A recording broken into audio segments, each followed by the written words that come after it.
There are these two aspects in our daily life and in the spiritual world.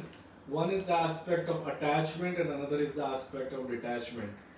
And it has always been, a question of how detached can we become?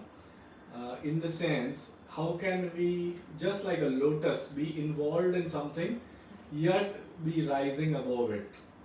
The lotus in the pond or the lotus in the mud, tends to come from very difficult mucky roots, but it rises above everything and it blooms and it provides its beauty, its splendor, its fragrance to the world. you know.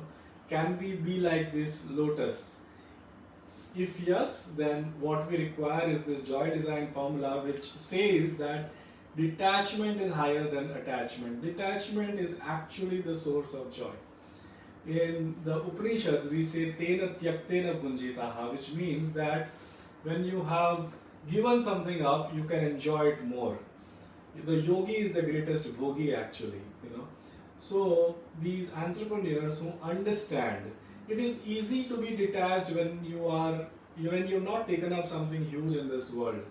When it is not when your mission is small, it's easier to be detached.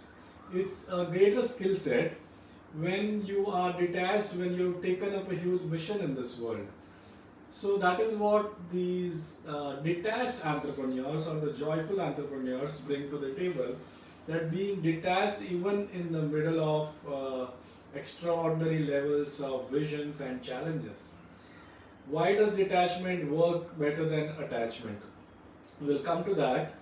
When we subtract attachment and we add detachment, then we are multiplying life. All life is sucked because of attachment. Attachment is a sense of stubbornness of results. What results? The results in the form of success, fame, efficiency, perfection. When you are stubbornly attached to these, and you feel and you allow your happiness to be held hostage, as regards these aspects, then there is what we call the whole phenomenon of attachment, and that's what sucks the joy out of life. When you do not allow your success, your fame, your wealth, your perfection consciousness to hold your happiness hostage, that is, you allow yourself to be happy regardless of the fact how much you succeed, how are you perceived by the world, how much bank balance have you made. When you are rooted in detachment, joy is the natural result of such a life. Whenever attachment is greater than detachment, it increases your stress and it decreases your joy. Whereas when you reverse, apply the joy design formula, and your detachment is higher than your attachment, that's when your stress decreases and your joy increases. One of the ways in which your detachment is proven is when you choose to operate in a slow manner in this world. Are you necessarily hustling all the time? Are you always running from pillar to post? Are you always choosing to do things in a way that your schedule is packed and your appointments are colliding into each other? You are always cutting corners. As long as you're living fast, there is no way there's going to be joy, because joy is about time, and being time rich is be going slow, doing things slowly, gracefully, in a somewhat goal free manner. You are driven, but you're also goal free. You are okay with life taking you wherever it takes you in a certain sense, while you're putting in your results.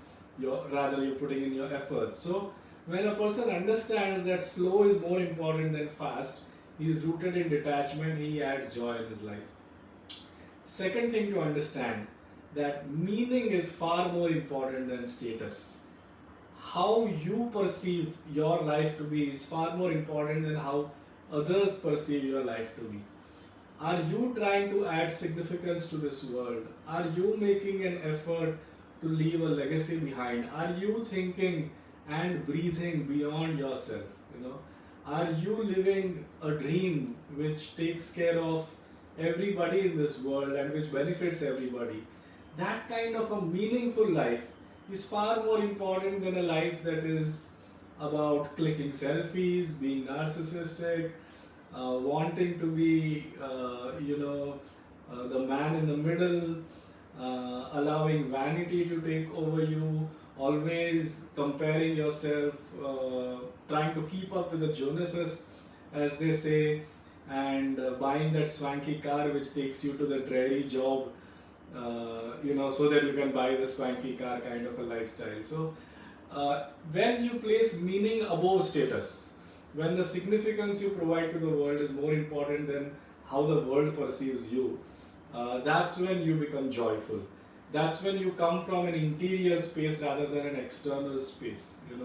You are no longer externally driven but internally driven, and that is what allows for joy to be sustained in your life. Otherwise, any Tom, Dick, and Harry can make any kind of comment, can value or devalue you in some manner, and you lose your equanimity. So that's what takes all joy away.